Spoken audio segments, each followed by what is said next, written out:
2020 ലോകകപ്പിലെ സൂപ്പർ എട്ടിലെ രണ്ടാം മത്സരത്തിൽ പാകിസ്ഥാന് തോൽവി.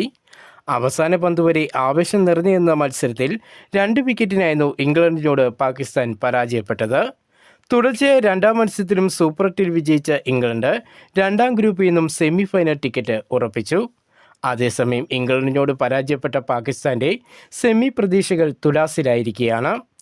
ആദ്യ മത്സരം മഴ മൂലം ഉപേക്ഷിക്കപ്പെട്ടതോടെ പാകിസ്ഥാന് 1 പോയിന്റ് മാത്രമാണ് ലഭിച്ചത്. നിലവിൽ സെമി ഫൈനൽ പ്രതീക്ഷ നിലനിർത്തണമെങ്കിൽ അവസാന മത്സരത്തിൽ വിജയിക്കുകയും മറ്റു ടീമുകളുടെ മത്സരഫലത്തിനായി കാത്തിരിക്കണം പാകിസ്ഥാന്. ശ്രീലങ്കയ്ക്കെതിരെയാണ് പാകിസ്ഥാൻ ഇനി സൂപ്പർ എട്ടിലെ അവസാന മത്സരം. ഇംഗ്ലണ്ട് ക്യാപ്റ്റൻ ഹാരി ബ്രൂക്കിന്റെ ഒറ്റയാൻ പോരാട്ടമായിരുന്നു ഇംഗ്ലണ്ടിനെ സെമി ഫൈനലിൽ എത്തിച്ചത്.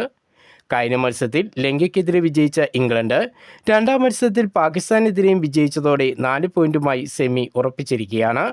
ആദ്യം ബാറ്റ് ചെയ്ത പാകിസ്ഥാൻ 9 വിക്കറ്റ് നഷ്ടത്തിൽ 164 റൺസാണ് നേടിയത്.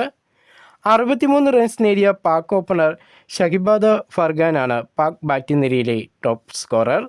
മറുപടി ബാറ്റിംഗിന് ഇറങ്ങിയ ഇംഗ്ലണ്ടിന് തുടക്കം തകർച്ചയൊടുത്തു തന്നെയായിരുന്നു. ഇംഗ്ലണ്ട് ഓപ്പണർ ഫിൽസാട്ട് 0-നും ജോസ് ബട്ടർ 2 റൺസിനും പുറത്തായി. എന്നാൽ മൂന്നാമനായി ക്രീസിലെത്തിയ ക്യാപ്റ്റൻ ഹാരി ബ്രൂക്ക് ഉറച്ചു നിന്നതോടെ ഇംഗ്ലണ്ട് വിജയം നേടുകയായിരുന്നു. സെഞ്ചുറി ഇന്നിംഗ്സുമായി ഒരറ്റത്ത് ബ്രൂക്ക് ബാറ്റിംഗ് തിളങ്ങിയപ്പോൾ മറുവശത്ത് വിക്കറ്റുകൾ വീണുകൊണ്ടിരുന്നു. 51 പന്തിൽ 4 സിക്സും 10 ഫോറും അടക്കം 100 റൺസ് നേടിയാണ് ബ്രൂക്ക് മടങ്ങിയത്. 5 പന്ത് ബാക്കി വെച്ച് 8 വിക്കറ്റ് നഷ്ടത്തിൽ ഇംഗ്ലണ്ട് വിജയ റൺ മറികടന്നു.